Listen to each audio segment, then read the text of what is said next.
அன்பும் அறமும் நிறைந்த தமிழ் மக்களுக்கு வணக்கம். வெற்றி திருநாளான விஜயதசமி என்று நமது முதல் டிஸ்கஷனை இந்த நாளில் துவங்குறோம். புக் கிளப்புங்கிறது ஜஸ்ட் புக் ரிவ்யூ கிடையாது. புக்கை படித்து புரிஞ்சு நம்ம என்ன எசன்ஸ் எடுத்து லைஃப்பில் ஃபாலோ பண்ணுறோம் அப்படிங்கிறத மற்றவங்களோட ஷேர் பண்ணுறது தான். ஸோ இந்த வீடியோவில் ஒரு பிகினர்ஸ் புக் எடுத்து 2 பேராக வியூஸை ஷேர் பண்ணியிருக்கோம். Young generation PG student Deepika அவங்களோட வியூஸை இதில் ஷேர் பண்ணியிருக்காங்க. ஸோ வாங்க வீடியோக்குள்ளே போகலாம். Attitude is everything by Jeff Keller இதுதான் நம்மளோட முதல் புக்கு. வெற்றிக்கான முதல் படி அப்படின்னா நம்மளோட ஆட்டிடியூட் தான். ஆட்டிடியூட்னா என்ன ஞாபகம் வருது அப்படின்னு பார்த்தீங்கன்னா, முதல்ல ஞாபகம் வர்றது சிங்கம் தான். இவ்வளோ வைல்ட் அனிமல்ஸ் இருக்கும்போது ஏன் சிங்கம் ராஜாவாக இருக்குது? அது யுனிக்காக இருக்குது, ராயலாக மெஜஸ்டிக்காக ஒரு ப்ரைடோடு இருக்குது. சிங்கத்தோட கர்ஜனையை கேட்டாலே மற்ற அனிமல்ஸ்லாம் யூ ஆர் தி கிங் அப்படின்னு சொல்லிட்டு போயிட்டே இருக்கும். அந்த மாதிரி ஒரு ஆட்டிடியூட் தான் அதோட success. So Jeff Keller attitude தான் எல்லாமே அப்படின்னு சொல்கிறார். அப்போ வாட் இஸ் அன் ஆட்டிடியூட் அப்படின்னா என்ன? தமிழில் அணுகுமுறை அப்படின்னு சொல்லலாம். நீங்கள் இந்த உலகத்தை எப்படி பார்க்குறீங்க, அதை வச்சு எப்படி அணுக போகிறீங்கன்ற நல்ல விதமாக பார்த்தீங்கன்னா உங்களுடைய இன்ட்ராக்ஷனும் உங்கள் அணுகுமுறையும் நல்ல விதமாகவே இருக்கும். ஒரு எக்ஸாம்பிள் சினாரியோ எடுத்துக்கலாம். சிட்டி பஸ் எடுத்துட்டிங்கன்னு வச்சுக்கோங்க. பஸ்ஸில் நிறைய பேர் இருப்பாங்க. ஒருத்தர் ஒரு வயசான பாட்டியோ தாத்தாவோ நிற்கிறாங்க அப்படின்னா உடனே தன்னோட சீட்டை கொடுத்து உட்கார சொல்லுவார். இன்னொருத்தர் பார்த்தீங்கன்னா அங்கே காலை கூட வெளில வச்சுருப்பார். சீட்டை விட்டு வெளில வச்சுட்டு யாரும் நிற்கிறது கூட அலோவ் பண்ண மாட்டார். சின்ன விஷயந்தான். ஆட்டிடியூட் டிஃப்ரென்ஸ் பார்த்தீங்கன்னு வச்சுக்கோங்க. ஒருத்தர் showing respect, gratitude to the old people. இன்னொருத்தர் என்ன எக்ஸிபிட் பண்ணுறாரு? அரகன்ஸ், செல்ஃபிஷ்னஸ் அப்படிங்கிறது தான் டிஸ்பிளே பண்ணுறாரு. ஸோ உங்களோட வெற்றி வேணும் அப்படின்னு நீங்கள் நினச்சிங்கன்னா ஃபஸ்ட்டு ஆட்டிடியூடை தான் கரெக்ட் பண்ணணும். ஸோ இந்த புக்கில் ஜெஃப் கெல்லர் என்ன சொல்ல வர்றாரு அப்படின்னு பார்த்தீங்கன்னா, இந்த மொமெண்ட்டில் நீங்கள் ஒரு ஃப்ரஸ்ட்ரேட்டட், டிஜெக்டட் ஒரு அன்ஹாப்பி இண்டிவிஜுவலாக இருந்தீங்கன்னா கூட உங்களோட ஆட்டிடியூடை நீங்கள் கண்ட்ரோல் பண்ணி உங்களோட ஹிடன் பொட்டென்ஷியல், அதாவது உங்கள்கிட்ட மறைந்திருக்கும் திறமைகளை வெளிக்கொண்டு சக்ஸஸ் அடையலாம் அப்படின்னு சொல்கிறாரு. அதை இந்த புக்கில் ஒரு ஸ்டெப் பை ஸ்டெப் ப்ராசஸாகவே 3 பார்ட்ஸில் கொடுத்துருக்காரு. ஃபஸ்ட் பார்ட்டில் success begins in the mind. ஒரு பாட்டு ஞாபகம் வருது இதை கேட்கும்போது. நினைத்ததை நடத்தியே முடிப்பவன் நான் அப்படின்னு பாடினது யாருன்னா எம்ஜிஆர். இன்னொன்று கூட சொல்லுவாங்க, நினச்சதை சாதிச்சிட்ட அப்படின்னு சொல்லிட்டு. இதெல்லாம் ஒரு பெருமைக்குரிய விஷயமா நம்ம பார்க்குறோம். என்ன அப்படின்னா, ஒரு விஷயத்த மனசில் நினச்சி அந்த கோலை நீங்கள் அச்சீவ் பண்ணிங்கன்னா தான் அக்காம்ப்ளிஷ் பண்ணுறதை பற்றி நம்ம பேச முடியும். எதுவுமே மைண்டில் இல்லை அப்படின்னா அப்புறம் எப்படி சக்ஸஸ் வரும் இல்லையா? ஏதாவது ஒன்று அடையணும் அப்படின்னு நினச்சிங்கன்னா, ஒரு லட்சியம் இருந்ததுன்னா அதை கொண்டு போய் மைண்டில் ஃபிக்ஸ் பண்ணுங்க அப்படின்னு சொல்கிறாங்க. ஓகே, இதுக்கு ஒரு எக்ஸாம்பிள் அவர் அந்த புக்லேயே கோட் பண்ணியிருக்காரு. செலின் டியான் நம்ம எல்லாருக்கும் தெரிஞ்சிருக்கும். Titanic music my heart goes with you அந்த சாங் செலின் டியான் பாடினது நிறைய பேருக்கு பிடிச்சிருக்கும். அவங்களும் ஒரு டிவி இன்டர்வியூவில் ஒருத்தவங்க கேட்குறாங்க, நீங்கள் இவ்வளோ புகழ் அடைஞ்சிருக்கீங்களே, இந்த மாதிரி நீங்கள் வருவீங்கன்னு நினச்சிருக்கீங்களா அப்படின்ட்டு. அவங்க இதில் எனக்கு எந்த சர்ப்ரைஸுமே இல்லை, 5 இயர்ஸ்லேருந்து நான் இதை தான் விஷுவலைஸ் பண்ணிகிட்ருக்கேன் அப்படின்னு சொல்லியிருக்காங்க. ஏன்னா அவங்களால நம்ப கூட முடியாது, 5 வயசுலேருந்து ஒருத்தங்க இதை விஷுவலைஸ் பண்ண முடியும், பிக்சரைஸ் பண்ண முடியும் அப்படின்ட்டு. பட் மைண்டில் அவங்களுக்கு ஃபிக்ஸ் பண்ணது விஷயம் பின்னாடி ஒரு பெரிய சிங்கராக வருவாங்க, இந்த மாதிரி நிறையா டூரிங் போவாங்க அப்படிங்கிறது அவங்க விஷுவலைஸ் பண்ணி வச்சுருக்காங்க அப்படின்றாங்க. So success begins in the mind. Okay, next என்ன? Watch your words. வேர்ட்ஸ் எல்லாருக்குமே தெரியும், வேர்ட்ஸ் ஆர் ஸோ பவர்ஃபுல். இதை நம்ம மந்திர சக்தின்லாம் சொல்லுவோம் இல்லையா? சப்தம், வார்த்தை வருது, அதுக்கெல்லாம் பவர். பாசிட்டிவ் அஃபர்மேஷன்ஸ் அப்படின்ட்டு டெய்லி சொல்லுங்கள். சொல்ல சொல்ல சொல்ல அது நிஜமாகவே நடக்கும் அப்படின்ட்டு பவர்ஃபுல் வேர்ட்ஸ் யூஸ் பண்ணுங்க அப்படின்னு. Okay, so that is the second step. Third heaven helps those who act. நீங்கள் ஒரு வேலையை செய்யணும்னு நினச்சாதான், வேர்ட்ஸ் மட்டும் பேசிகிட்டே இருந்துட்டு ஆக்ஷனே இல்லை அப்படின்னா வாய் சொல்லில் வீரனடி அப்படின்னு சொல்லிட்டு போயிடுவாங்க. ஓகே, அதனால் ஆக்ட் பண்ணணும் அப்படின்னா ஸ்டெப்பை எடுத்து வைக்கணும். எக்ஸிக்யூஷன் இஸ் இம்பார்ட்டண்ட் இல்லையா சக்ஸஸை நோக்கி போகிறதுக்கு. இந்த இதுதான் 3 பார்ட்ஸாக இந்த புக்கில் கொடுத்துருக்காரு. வாங்க பார்க்கலாம். The first part of the book Success Begins in the Mind. author நமக்கு ஆட்டிடியூட் பற்றி சொல்கிறாங்க. ஆட்டிடியூட்ல வந்து பாசிட்டிவ் ஆட்டிடியூட் இருக்கு, நெகட்டிவ் ஆட்டிடியூட் இருக்கு. I can do it, I can crush it அப்படின்னு எல்லாத்துலயும் ஒரு குட்டையும் பாசிபிலிட்டியும் பாக்குறது வந்து ஒரு positive attitude. I can't do it, என்னால முடியாது, லிமிடேஷன்ஸையும் ஆப்ஸ்டக்கல்ஸையும் எக்ஸாஜரேட் பண்ணி பாக்குறது வந்து நெகட்டிவ் ஆட்டிடியூட். சிம்பிளா சொல்லணும்னா ஒரு கிளாஸை வந்து ஹாஃப் ஃபுல்லா பாக்குறவங்க வந்து ஆப்டிமிஸ்ட், ஹாஃப் எம்டியா பாக்குறவங்க வந்து pessimist. Is it really easy to stay positive இவங்க சொல்ற மாதிரி இன் தீஸ் நெகட்டிவ் டைம்ஸ் அப்படின்னு கேட்டா நோ. நம்மளால எல்லா நேரமும் ஆப்வியஸ்லி பாசிட்டிவா இருக்க முடியாது. அதே மாதிரி எல்லா நேரமும் வந்து நம்மளால டுவெல் பண்ணிட்டு இல்ல முடியாது என்னால முடியாது அப்படின்னு இருக்க மாட்டோம். லைஃப் இஸ் பேலன்ஸ் தான், பாசிட்டிவ் அண்ட் நெகட்டிவ். நம்ம வந்து சிம்பிள் திங் என்ன பண்ணணும்னா, நம்ம பிரெயின் வந்து ஒரு ட்ரிக் பிளே பண்ணுது அப்படின்றதுக்கு அவேரா இருந்தோம்னாலே நம்ம வந்து we can shift our perspective. எப்பவுமே நம்ம நெகட்டிவா நினைச்சிட்டு இருக்கோம்னா okay our brain is exaggerating this thing அப்படின்னு நம்ம புரிஞ்சுக்கிட்டோம்னாலே நெக்ஸ்ட் திங் போயிடும். அதே மாதிரி சக்சஸையுமே வந்து நம்ம அதிலே டுவெல் ஆகி அப்படியே ஸ்டாக்னண்டா இருந்துட மாட்டோம். ஓகே நம்ம our brain is exaggerating our success அப்படின்னு சொல்லிட்டு நெக்ஸ்ட் ஸ்டேஜுக்கு மூவ் ஆயிடுவோம்.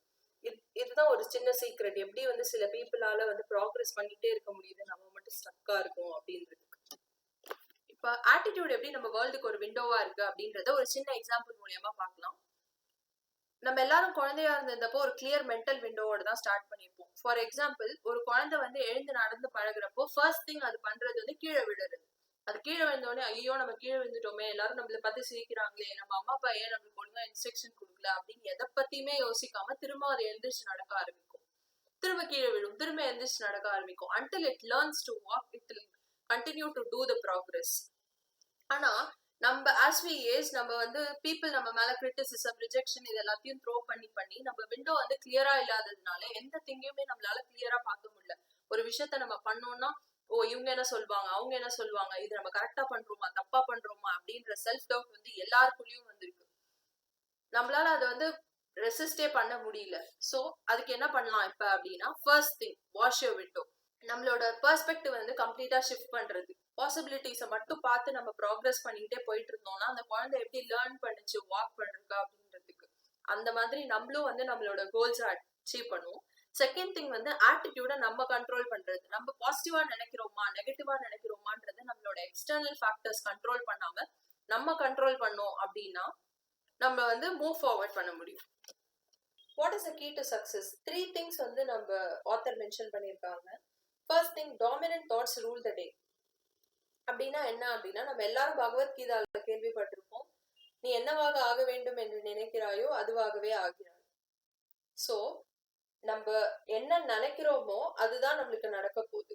நம்ம எல்லாராலையும் எல்லா நேரமும் பாசிட்டிவா மட்டுமே நினைக்க முடியாது.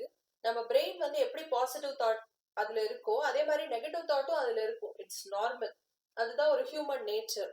ஆனா நம்ம அதை எப்படி நமக்கு சாதகமா யூஸ் பண்ண முடியும் அப்படின்னா, 80% ஆஃப் த டேக்கு வந்து நம்மளோட பாசிட்டிவ் தாட்ஸ் இன்ஃபியூஸ் பண்ணிட்டோம் நம்ம அப்படின்னா, மீதி 20% of the day negative thoughts இருந்தாலுமே இந்த positive overrules the negative. அதனால வந்து மெஜாரிட்டி ஆஃப் த டேல நம்ம இன்டென்ஷனை வந்து பாசிட்டிவ் தாட்ஸ்க்கு, பாசிட்டிவ் ஆட்டிடியூடுக்கு செட் பண்ணோம் அப்படின்னா நம்ம வந்து சக்சஸ்ஃபுல்லா இருக்கலாம் அப்படின்னு சொல்றாங்க. செகண்ட் திங் வந்து சேஞ்ச் யுவர் திங்கிங். நம்ம எல்லாருமே இதை எக்ஸ்பீரியன்ஸ் பண்ணியிருப்போம். காலையில எந்திரிச்ச உடனே நம்ம பெட்லயோ இல்ல கதவுலையோ காலை இடிச்சுக்கிட்டோம் அப்படின்னா ஃபர்ஸ்ட் திங்கே ஐயோ என்னடா காலையில இப்படி ஆயிடுச்சு அப்படின்னு நினைச்சோம் அப்படின்னா அந்த டே ஃபுல்லா நமக்கு ஏதோ ஒரு திங் பேடா போயிட்டே இருக்கும். ஃபர்ஸ்ட் இன்டென்ஷன் வந்து இப்படி பேடா நடந்துருச்சு அப்படின்றதுனால அது நம்ம அந்த டே ஃபுல்லா it's likely for us to carry that thought. So நம்மளோட ரெஸ்பான்சிபிலிட்டி என்ன அப்படின்னா, அந்த டேக்கான இன்டென்ஷன் வந்து பாசிட்டிவா இருக்கா அப்படின்றது செக்ல வச்சுக்கிறது. நம்ம வந்து நமக்குள்ளே ஒரு இன்னர் வாய்ஸ் ஓடிட்டு இருக்கோம், நம்ம வந்து கரெக்டா பண்றோமா, திங்ஸ் ரைட்டா பண்றோமா தப்பா பண்றோமா அப்படின்னு சொல்லிட்டு அந்த திங்கிங்கை வந்து நம்ம கண்ட்ரோல் பண்ணோம் அப்படின்னா நம்மளோட பெர்ஸ்பெக்டிவ் ஷிஃப்ட் ஆகும். That is the second key to success. Third thing என்ன சொல்றாங்க அப்படின்னா, repetition is a key. Repetition is a key அப்படின்னா என்னன்னா, இன்னைக்கு நான் ஒரு ரைட் திங் பண்ணேன் நாளைக்கு எனக்கு ரிசல்ட்ஸ் அப்படின்னா ஆப்வியஸ்லி அது நடக்க போறது இல்லை. இன்னைக்கு நான் ஒரு திங்கை ரைட்டா பண்ணேன், நாளைக்கும் அதை ரைட்டா பண்ணுவேன், for the rest of my life நான் ரைட்டா பண்ணிட்டே இருப்பேன் until I achieve my goal அப்படின்னா அந்த ரெப்பிடேஷன் மட்டும்தான் நம்மள வந்து கொண்டு போகும் ஒரு கோல் கிட்ட. எப்படி அப்படின்னா, நம்ம டிஃபரன்ஷியல் ஈக்குவேஷன்ஸை வந்து டெய்லி லைஃப்ல யூஸ் பண்ணுவோமா அப்படின்னு கேட்டா நம்ம எல்லாருமே ஏன் இதை படிக்கிறோம் அப்படின்னு நினைச்சிருப்போம். ஆக்சுவலி அதுல வந்து ஒரு உண்மை இருக்கு. என்ன அப்படின்னா, எக்ஸ் வந்து டெல் எக்ஸா மாறும். ஒரு ஸ்மால் சேஞ்ச் நடந்து டெல்டா எக்ஸா மாறுறது தான் டிஃபரன்ஷியல் ஈக்குவேஷன். அதே மாதிரிதான் நம்ம லைஃப் வந்து ப்ராக்ரஸ் ஆயிட்டு. இன்னைக்கு நமக்கு ஒரு விஷயம் தெரியுது, நம்ம புதுசா ஒரு விஷயத்த கத்துக்கிறோம். எக்ஸா இருக்கவங்க நம்ம டெல்டா எக்ஸா மாறுறோம். அந்த சேஞ்ச் வந்து ஸ்மாலா இருக்கா பிக்கா இருக்கான்றது இம்பார்ட்டன்ட் கிடையாது. ஏதோ ஒண்ணு சேஞ்ச் ஆயிட்டே இருக்கணும் நம்ம லைஃப்ல. அப்பதான் நம்ம ப்ராக்ரஸ் பண்றோம்னு அர்த்தம். சோ எக்ஸா இருந்தோம்னா டெல்டா எக்ஸா மாறுறது தான் ப்ராக்ரஸ். அதுதான் ரெப்பிடேஷன். திரும்ப திரும்ப திரும்ப ஒரு விஷயத்த கன்சிஸ்டன்டா பண்ணிட்டே இருக்கிறதுனால நம்மளோட கோல்ஸ்க்கு வந்து நம்மள பக்கத்துல எடுத்துட்டு போகும். That is the 3 keys to success இந்த புக்ல சொல்ற மாதிரி.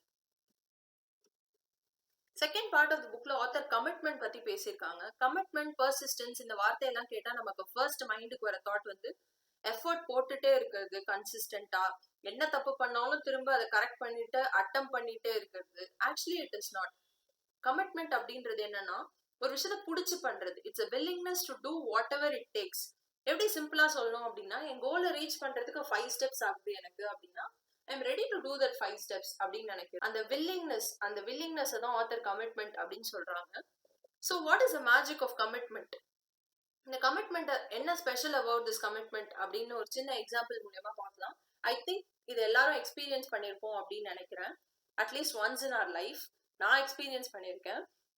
இப்போ நம்ம ஒரு கார் வாங்கணும்னு நினைக்கிறோம், ரெட் கலர் கார் வாங்கணும் அப்படின்னு நினைக்கிறோம் அப்படின்னா திடீர்னு நம்ம ரோட்ல போறப்ப ரெட் கலர் கார் பார்ப்போம், சோஷியல் மீடியாவை ஸ்க்ரால் பண்றப்ப ரெட் கலர் கார் பார்ப்போம், டிவி ஆட்ல ரெட் கலர் கார் பார்ப்போம். எப்படி திடீர்னு நம்ம நினைச்ச ஒரு விஷயம் எல்லா இடத்துலயும் நம்மளுக்கு தெரிய ஆரம்பிக்குது அப்படின்னு நம்ம என்னைக்காவது வண்டர் பண்ணிருப்போம்ல. அது ஏன் அப்படின்னு பார்த்தா it's not magic, it's brain science.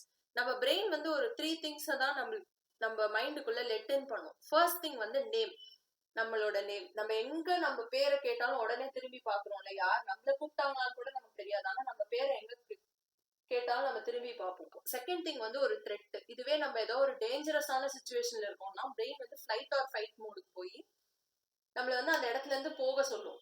Like இப்போ ஒரு நாய் குலைச்சுன்னா நம்ம உடனே ஓடணும் அப்படின்னு நினைக்கிறது. ஸோ செகண்ட் திங் வந்து த்ரெட்டை வந்து மைண்ட் வந்து லெட் இன் பண்ணும். தேர்ட் திங் என்ன அப்படின்னா, நம்ம எந்த விஷயத்துல நம்ம ஃபோக்கஸை வைக்கிறோமோ அந்த விஷயத்த வந்து பிரெயின் நம்மளுக்கு வந்து லெட் இன் பண்ணும். இப்போ ரெட் கலர் கார் வாங்கணும் அப்படின்றது என் ஃபோக்கஸ் அப்படின்னா, எங்கெல்லாம் ரெட் கலர் கார் இருக்கோ அதெல்லாம் நம்ம பிரெயின் லெட் இன் பண்றதுனால திடீர்னு எல்லா இடத்துலயும் ரெட் கலர் கார் பாக்குறோம் நம்ம. ஸோ நம்ம கோல்ஸை வந்து ஒரு டிட்டர்மினேஷன், ஒரு கமிட்மெண்டோட நம்ம ஓகே இதை நம்ம பண்ண போறோம் அப்படின்னு நம்ம அது மேல ஃபோக்கஸ் பண்ண ஆரம்பிச்சோம்னா எல்லா பாசிபிலிட்டியும் தெரிய ஆரம்பிக்கும் நம்மளுக்கு. ஒரு விஷயம் ஃபர்ஸ்ட் ஸ்டெப் எடுக்கிற வரைக்கும் தான் நம்ம அவ்வளோ யோசனை, அவ்வளோ ஓகே இது லிமிடேஷன் அது லிமிடேஷன், இந்த ஆப்ஸ்டக்கல் இருக்கு அந்த ஆப்ஸ்டக்கல் இருக்கு அப்படின்னு நம்ம யோசிப்போம். அந்த ஃபர்ஸ்ட் ஸ்டெப் எடுத்து வச்சதுக்கு அப்புறம் நெக்ஸ்ட் ஸ்டெப் நம்மளுக்கு தெரிய ஆரம்பிக்கும். நெக்ஸ்ட் ஸ்டெப் அப்படின்னு நம்ம போயிட்டே இருந்தோம்னா நம்ம கோலை வந்து ஈஸியா அச்சீவ் பண்ணலாம். என்ன இதுக்கு தேவை கோல் அச்சீவ் பண்றதுக்கு அப்படின்னா அந்த கமிட்மெண்ட். ஓகே நான் இந்த இடத்துக்கு போகணும்னு நினைக்கிறேன், அதுக்காக நான் என்னெல்லாம் பண்ணணுமோ அதுக்கு ரெடியா இருக்கேன் அப்படின்ற அந்த வில்லிங்னஸ் மட்டும் தான் நமக்கு ரொம்ப important. Next part of book watch what you சேல ஆத்தர் வந்து பாசிட்டிவ் வேர்ட்ஸும் பாசிட்டிவ் பீப்புளும் எப்படி நம்ம மைண்ட் செட் அஃபெக்ட் பண்ணுதுன்றதை பத்தி பேசியிருக்காங்க. பாசிட்டிவ் வேர்ட்ஸ் ஃபார் எக்ஸாம்பிள், நம்ம யாராவது ஹவ் ஆர் யூ அப்படின்னு கேட்டா my day is bad, my day is worse அப்படின்னு சொல்றதுனால நம்மளோட எனர்ஜி லெவல் இன்னும் தான் ரெடியூஸ் ஆகி நம்ம நோட்டீஸ் பண்ணிருப்போம். இதுவே my day is good, my day is terrific அப்படின்னு சொன்னோம்னா நம்ம எனர்ஜி லெவல் இன்னும் எக்ஸ்ட்ராவா இன்க்ரீஸ் ஆகிறத நம்ம ஃபீல் பண்ணுவோம். எப்படி இது நடக்குது அப்படின்னா, நம்ம பிரெயின் எப்பவுமே ஆட்டோ பைலட் மோட்லயே இருக்கும். ஆட்டோ பைலட் மோட் அப்படின்னா என்னன்னா, பிரஷ் பண்றதுக்கு நம்ம எப்படி பிரஷ் பண்ணணும் அப்படின்றது வந்து நம்ம மைண்ட்ல ரெஜிஸ்டர் ஆனதுனால நம்ம அந்த ஆக்ஷனை செஞ்சுட்டு இருக்கப்ப வேற ஒரு விஷயத்த நம்ம திங்க் பண்ணாலுமே நம்மளால அந்த ஆக்ஷனை ஒழுங்கா செய்ய முடியுது. அந்த மாதிரி எல்லா நேரமும் நம்ம மைண்ட் ஆட்டோ பைலட்ல இருக்கும். ஒரு மண்டேனான விஷயத்த பண்றப்ப நம்மள அதை இன்ட்ராகேட் பண்ணி யாராவது ஒருத்தர் கொஸ்டின் கேட்டாங்கன்னா நம்ம மைண்டோட அட்டென்ஷன் டக்குன்னு ஃப்ரண்டல் லோபுக்கு வரும். அந்த ஃப்ரண்டல் லோப்ல வந்து அது ஒரு பதில சொல்றப்ப அதை பிலீவ் பண்ணும் mind. My day is good அப்படின்னு சொல்றதுனால ஓகே நம்ம டே குட்டா தான் இருக்கு போல இருக்கு அப்படின்னு நம்ம பிரெயின் பிலீவ் பண்றதுனால நம்மளால வந்து எனர்ஜி லெவல் இன்க்ரீஸ் ஆகுறத ஃபீல் பண்ண முடியுது. இதுவே மை டே இஸ் பேட் அப்படின்னா நம்ம டே பேடா தான் இருக்கு போல இருக்கு, நம்ம எனர்ஜி லெவல் தானாவே ரெடியூஸ் ஆகுது, நம்மளால ஃபீல் பண்ண முடியும். இதுதான் பவர் ஆஃப் பாசிட்டிவ் வேர்ட்ஸ். நம்ம பாசிட்டிவ் வேர்ட்ஸை சொல்றதுனாலையும் அதை செய்யறதுக்கான அந்த எனர்ஜி லெவல் நம்மளுக்கு கிடைக்குது. நெக்ஸ்ட் வந்து பாசிட்டிவ் பீப்புள். இதை வந்து எக்ஸ்பிளைன் பண்றதுக்கு ஒரு நல்ல கோட் இருக்கு. உன் நண்பனை பற்றி சொல், உன்னை பற்றி சொல்கிறேன் அப்படின்னு. It's actually true. நம்ம வந்து நம்மளை சுத்தி இருக்க மனுஷங்க தான் நம்மள most of the time affect பண்ணிட்டே இருப்பாங்க, அது குட்டோ பேடோ. ஃபார் எக்ஸாம்பிள், ஒரு கோல்ட் ஃபிஷ்ஷை வந்து ஒரு பாட்ல வளர்த்தா அந்த கோல்ட் ஃபிஷ் குட்டியா வளரும். இதுவே அதை டேங்க்ல வளர்த்தா பெருசா வளரும், இதுவே அதை சீல வளர்த்தா இன்னும் பெருசா வளரும். அந்த கோல்ட் ஃபிஷ் மாதிரி தான் நம்ம மனுஷங்களும். நம்மளை சுத்தி இருக்க பீப்புள் வந்து ஒரே கம்ப்ளைண்ட் பண்ற பீப்புள், எப்பவுமே நெகட்டிவா பேசுற பீப்புள், எல்லாத்துலயும் ஒரு ஆப்ஸ்டக்கலை மட்டுமே இல்ல லிமிடேஷனை மட்டுமே பாக்குற பீப்புளா இருந்தா இட்ஸ் வெரி லைக்லி நம்மளும் அதே மாதிரிதான் பண்ணுவோம். ஆனா இதுவே நம்மளை சுத்தி இருக்க பீப்புள் வந்து நம்மளை விட பெட்டரா ஒரு இன்ஸ்பைரிங் பீப்புள், ஒரு நெக்ஸ்ட் வாழ்க்கையில இப்படி ஒரு கோல் இருக்கு அதை அச்சீவ் பண்ணணும் நான் நினைக்கிற ஒரு பீப்புளா இருந்தா இட்ஸ் மோர் லைக்லி நம்மளும் அதே மாதிரி அவங்க மாதிரி ஒரு கோலை செட் பண்ணி அதை டுவர்ட்ஸா ப்ராக்ரஸ் பண்ற பீப்புளா நம்மளும் மாறதுக்கு வாய்ப்பு இருக்கு. ஸோ தட் நம்மளை சுத்தி இருக்க என்விரான்மெண்ட் தான் நம்மளை எப்பவுமே அஃபெக்ட் பண்ணுது. ஸோ நம்மளை சுத்தி இருக்க என்விரான்மெண்ட்டும் நம்ம பேசுற வார்த்தைகளும் பாசிட்டிவா இருந்ததுன்னா நம்ம லைஃப்ல வந்து நம்ம என்ன கோல் அச்சீவ் பண்ணணும்னு நினைக்கிறோமோ அதை நோக்கி நம்ம போயிட்டே இருக்கோம். ஸோ நம்மள நிறைய பேர் ஒரு ஆக்ஷன் எடுக்கிறதுக்கு பயப்படுறோம் அப்படின்னா என்ன என்ன காரணம்? சரி, ஒரு காம்படிட்டிவ் எக்ஸாம் இருக்கு, இல்லை ஒரு காம்படிஷனில் நீங்கள் கலந்துக்கணும், இல்லை ஒரு பப்ளிக் ஸ்பீக்கிங்கோ, இல்லை நிறைய பேருக்கு ஒரு கனவாகவே இருக்கிறது பிஸ்னஸ் ஸ்டார்ட் பண்ணணும் அப்படிங்கிறது. இது எதையுமே நம்மளால் பண்ண முடியாததுக்கான காரணம் என்ன அப்படின்னா ஃபியர் ஆஃப் ஃபெயிலியர் இல்லையா? எப்போவுமே வந்து இந்த ரிஸ்க் பார்ட்டு இல்லை நம்மளால் முடியாமல் போயிடுச்சுன்னா எல்லாரும் நம்மளை பார்த்து சிரிப்பாங்க, இல்லை நம்மளை வந்து நம்ம ஒரு கேலிக்குரிய பொருளாக ஆயிடுவோமோ அப்படிங்கிற ஒரு பயம். பட் இந்த பயம் இருக்கிற வரைக்கும் நீங்கள் லைஃப்பில் அதே இடத்துல தான் நின்றுருப்பீங்க. Come out and fail. இப்போ ஒரு வேளை நீங்கள் ஒரு இடத்துலேருந்து முன்னாடி வரீங்க அப்படின்னு வச்சுக்கோங்க, வந்து ஃபெயில் ஆகிறீங்க, நோ ப்ராப்ளம். அப்போ நீங்கள் ஒரு லேர்னிங் இருக்குது உங்களுக்கு தெரியும் ஆக்சுவலாக ஒவ்வொரு லேர்னிங்கும் உங்களை அடுத்தடுத்த ஸ்டெப்புக்கு கொண்டு போகுது அப்படின்னு சொல்லிட்டு. இப்போது கோல் போஸ்டே உங்களை நோக்கி நகர்ந்து வர்றதுக்கு ஹெவனே ஹெல்ப் பண்ணும் அப்படிங்கிறது தான் ஆதர் சொல்ல வர்றார். இப்போ இந்த ஸ்டெப்ஸ் எல்லாம் இங்கே பக்கத்தில் கொடுத்துருக்க ஸ்டெப்ஸ் எல்லாம் நீங்கள் ஃபாலோ பண்ணுங்கள், உங்களால் கண்டிப்பாக சக்ஸஸ் அடைய முடியும். டெய்லி பேசிஸில் ரெப்படேட்டிவாக இதை பண்ணுங்க அப்படின்னு சொல்லியிருக்காரு. இந்த புக்கு வந்து ஒரு ரொம்ப சின்ன புக்கு தான், 130 pages புக்கு தான். இதை நீங்கள் சரியாக புரிஞ்சு படிச்சிருந்தீங்கன்னா இந்த புக்கில் டெய்லி பேசிஸில், அதாவது டே டு டே லைஃப்பில் நமக்கு என்னென்னலாம் நடக்குதோ அதுலேருந்து நம்ம என்ன கற்றுட்டு எப்படி முன்னேறணும் அப்படிங்கிறது ஸ்டெப்ஸாக ஈஸியாக சொல்லியிருக்காரு ஆத்தர். புக்கை முடிக்கிறதுக்கு முன்னாடி அவர் ஒரு powerful quote from doctor Charles விண்டாலும் கொடுத்துருக்காரு. எசன்ஸ் ஆஃப் ஆட்டிடியூட் அப்படின்னா என்னன்னு புரிஞ்சுக்கோங்கன்ட்டு. அதாவது நம்மளோட பாஸ்ட் நம்மளால் மாற்ற முடியாது, பீப்புள் நம்மள்ட்ட எப்படி நடந்துக்கிறாங்க அப்படிங்கிறதையும் நம்மளால் மாற்ற முடியாது, தவிர்க்க முடியாததையும் நம்மளால் மாற்ற முடியாது, நடக்கிறது நடந்தே தீரும் இல்லைங்களா? இது எதையுமே நம்மளால் மாற்ற முடியாது. என்ன ஒன்றே ஒன்று நம்மளால் பண்ண முடியும் அப்படின்னா play on the one string we have and that is our attitude. எதை நீங்கள் மாற்ற முடியும், எதை நீங்கள் கண்ட்ரோல் பண்ண முடியும் அப்படின்னா ஒரே ஒரு ஸ்ட்ரிங் தான் உங்கள்கிட்ட இருக்குது, விச் இஸ் ஆட்டிடியூட் அப்படின்னு சொல்லியிருக்காரு. So change your attitude, change your life. அதுதான் இந்த புக்கோட க்ரக்ஸ். பதிவின் இறுதியாக நம்ம திருவள்ளுவர் நம்மளோட இந்த நெகட்டிவ் ஆட்டிடியூட் பற்றி என்ன சொல்கிறாரு அப்படின்னு பார்க்கலாம். குறள் எண் 35, அழுக்காறு அவா வெகுளி இன்னாச்சொல் நான்கும் இழுக்கா இயன்றது அறம். நீங்களே யோசிச்சு பாருங்கள், இந்த நாலுமே பார்த்தீங்கன்னா ஒரு நெகட்டிவ் எனர்ஜியை கொடுக்கறது. நீங்கள் ஒருத்தங்களை பார்த்து பொறாமப்படுறீங்க, பேராசையோட ஒரு விஷயத்த செய்யணும்னு நினைக்கிறீங்க, எப்போ பார்த்தாலும் கோபப்பட்டு பொங்குறீங்க அப்படின்னா சொல்லும் போது வார்த்தைகள் வந்து புண்படுத்துகிற மாதிரியே இருக்குது. இது நாலுமே யாருக்குமே பிடிக்காத குணங்கள் தான் இல்லையா? இது இருந்து நம்மள்கிட்ட அப்படின்னா இதை முதல்ல கரெக்ட் பண்ணி, ஸோ நம்ம ஆட்டிடியூடை கண்ட்ரோல் பண்ணணும் அப்படின்னா, சேஞ்ச் பண்ணணும் அப்படின்னா இதை தான் முதல்ல சேஞ்ச் பண்ணணும் அப்படின்றது இந்த புக்கில் இருந்தும் திருவள்ளுவர் சொல்கிறதுலேருந்தும் நம்ம கற்றுக்குறோம். ஸோ உங்களுக்கு இந்த வீடியோ பிடிச்சிருந்ததுன்னா kindly share the video, subscribe to this channel. Thank you.